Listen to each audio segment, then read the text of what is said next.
Welcome back to Celebrity Radio. It's Alex Belfield talking to some of my favourite people and some of the most interesting people as well. And back on Channel 4 tonight, back for a new series called The 3 Day Nanny. It's been hugely popular in the past. Kathryn Mewes is the lady who is the nanny who is saving parents' lives. How are you, Kathryn? Hello. Hi there. Hi, Alex. Congratulations. Firstly, you're about to have a baby yourself. Yes, that's right.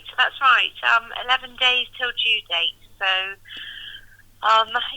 about to become a mum. A whole new adventure. Well, I guess this is the point where the proof is in the pudding. We'll find out whether what you say is true in about 2 to 3 years' time, won't we? That is exactly it. I was asked about it just this morning. Are you going to raise your children like you do on the TV? And I said, I'll probably aim to get it right 50% of the time, Alex, because the other 50%, I think my child needs to accept. It's called life. I don't have kids, and it's easy to sit here and cast judgment, as it is easy for you. It seems to me that parents today make a bigger fuss about raising children than my parents made about me. Is that true? Yes. Yes, it is. It's very true. And I think there are lots of reasons for that. I think parenting has become an industry. Have you got the right buggy? Have you sorted out the nursery? Are you reading the right books? Is your child going to the right school? Do they play the right musical instrument? It goes on and on and on. And I think there is a lot of pressure now on parents that there never was when I was growing up and when you were growing up. So yes, I think parents have it harder now. Even to the point when these parents are deciding in what month they get up the duff so that their child has an advantage at school. It is ludicrous. I mean, it's no longer about making a baby. It's almost like making a product. I don't know that I agree with that so much. I think it's just something that people are thinking about more. And by that, I mean, I think people are planning families, which I don't think they ever did years and years ago. I think they just fell pregnant. You know, got married and we fell pregnant. Oh, probably a bit soon. Or, it was a bit of a surprise, but we'll cope, we'll manage. And I just think people are now organising family life and starting a family around their careers and their lifestyles. I don't think that's necessarily wrong. I just think it's a different way of doing it.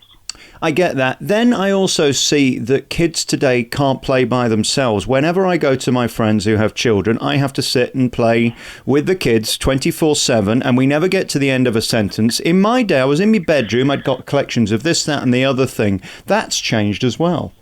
Yeah, it has. And I believe that is because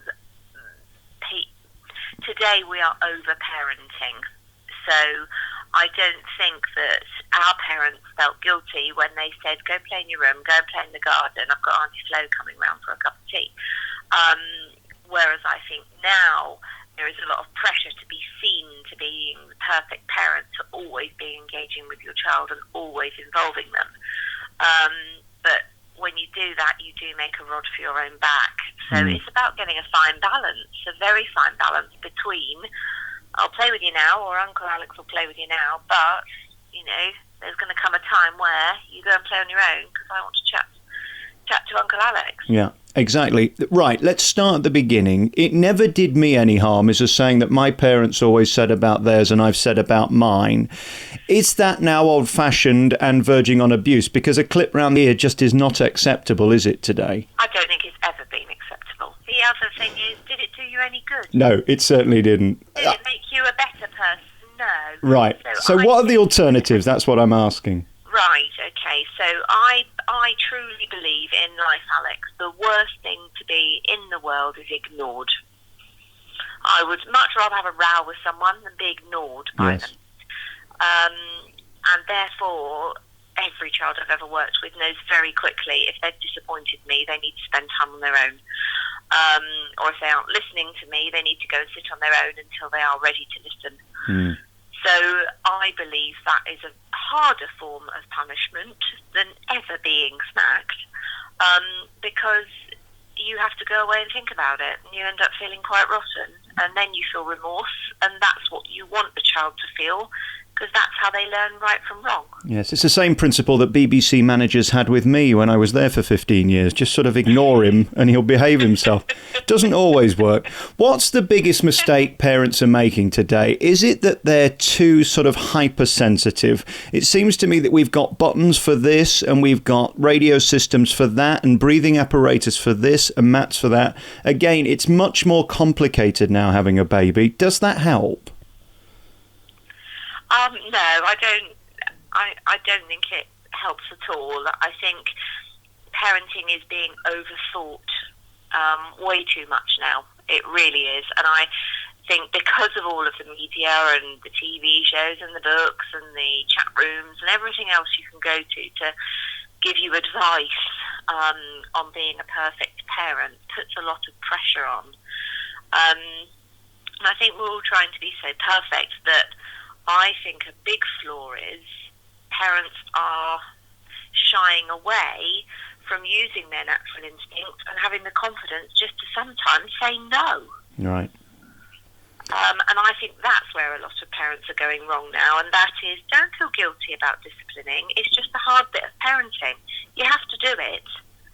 And use your guts and just get on and do it and follow it through. And that seems to be what I am helping parents with more and more and more. And can I ask a very direct question? Is that should I be making a baby to create a best friend? Have you not got one then? Well, no, not really. Have you seen my face? No, I'm just curious. It seems like all these parents today want a best friend in their child, and I didn't think that was the point. Yeah. I don't think it's so much wanting a best friend. I think parents live in fear of their children not liking them. And that's I've got interesting. I've got something to say loud and clear. Everyone out there can remember the time where their parent disciplined them and they didn't like them. But you get over it and you move on. And it's not about not liking your parent, it's about not liking the fact they've disciplined you. So I do find that most parents I work with say, oh, but I've been at work all day and I don't want them not to like me. And my whole thing is, the minute your child is born, it will love and like you unconditionally as you do them. Unless something awful happens. But what you do need to work on is, there is something you need to earn, and that is respect. And you will not get it from your child unless you discipline them. It amazes me that what you're saying is still revolutionary, yet the principles have never changed since we had our first baby with Adam and Eve, really. I mean, these are just founding principles of humanity, aren't they?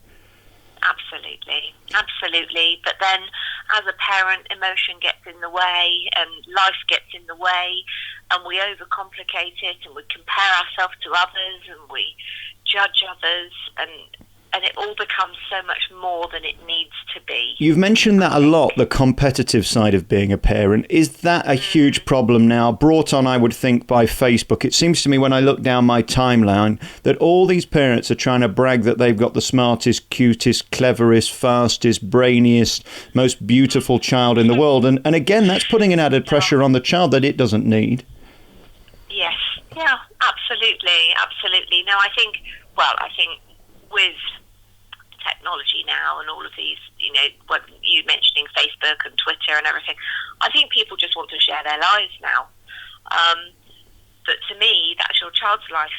Do you need to share it? I feel a bit peculiar about people posting things all over the internet about their children. I think that's something that I don't necessarily feel is necessary.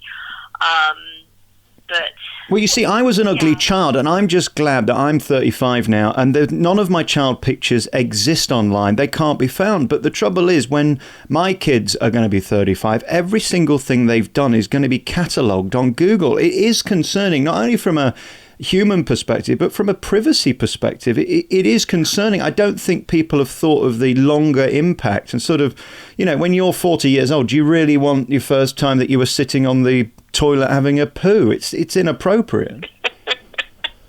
But they do, don't they, Kathryn? You must have seen these pictures. Yeah, Yes, I do, and I think a lot of people don't stop and think.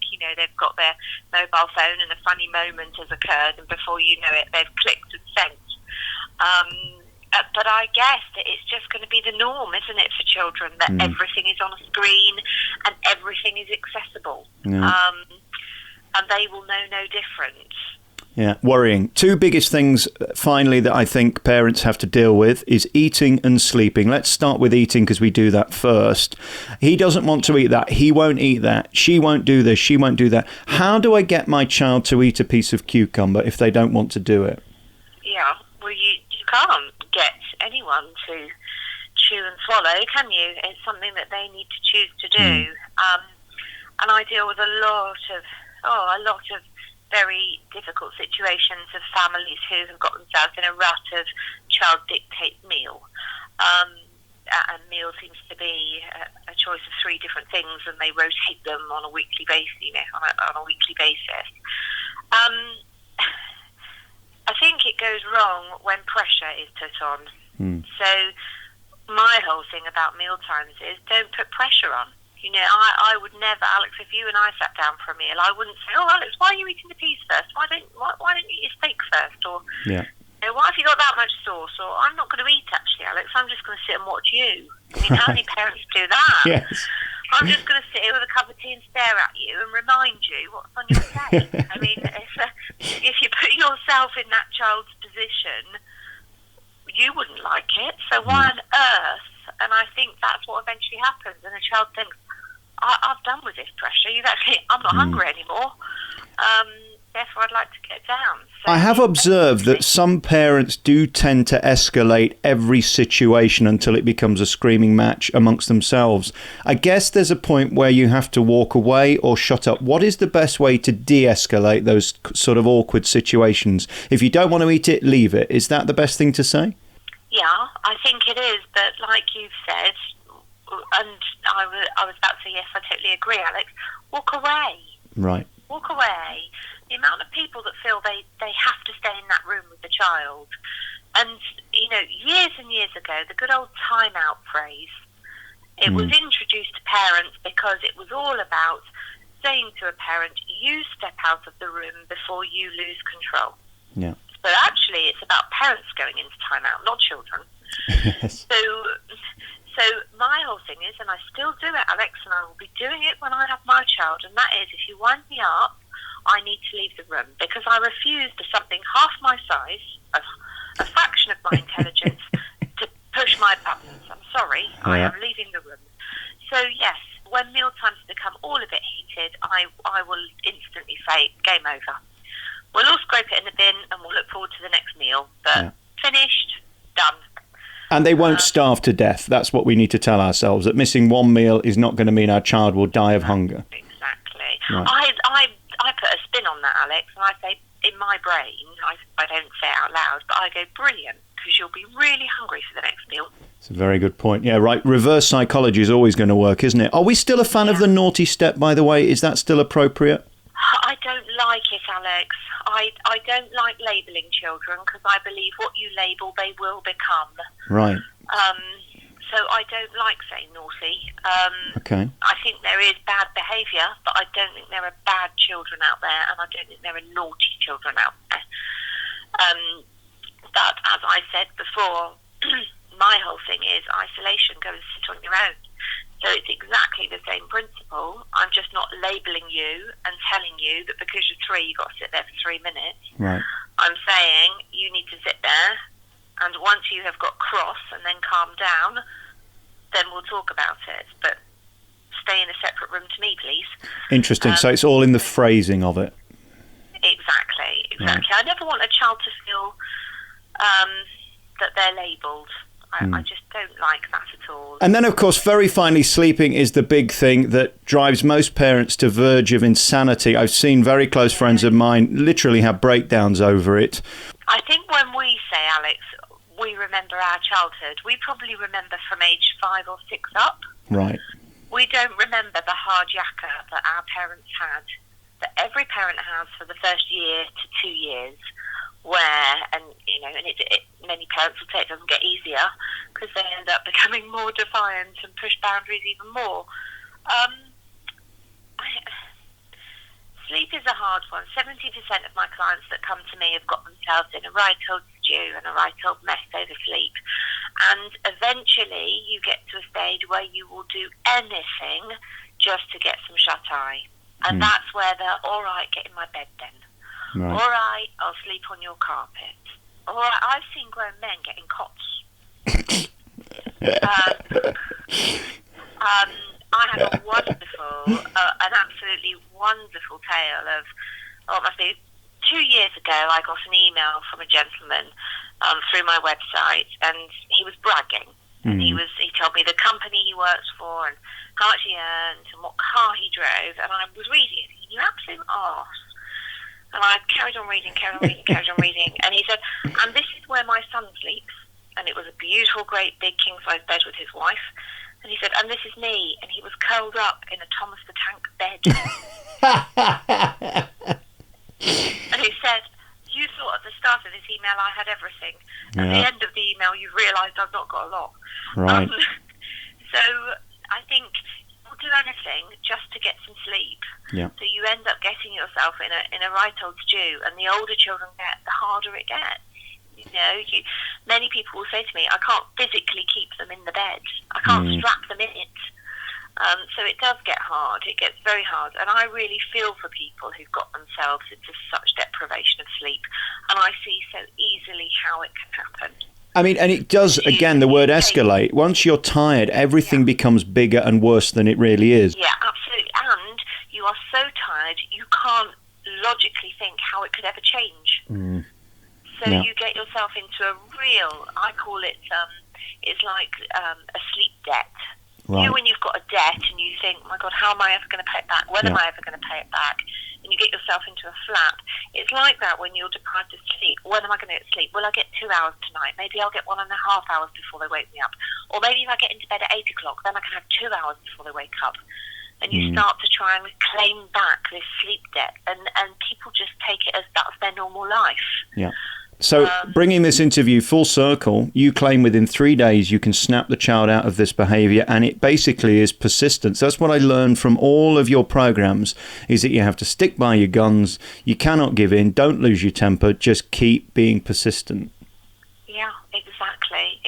And that is the hardest thing in life, and that is to be consistent. Whether it is an exercise regime, whether it's a diet, whether it is your work, whatever it is, being consistent is something that I admire in people because it isn't easy.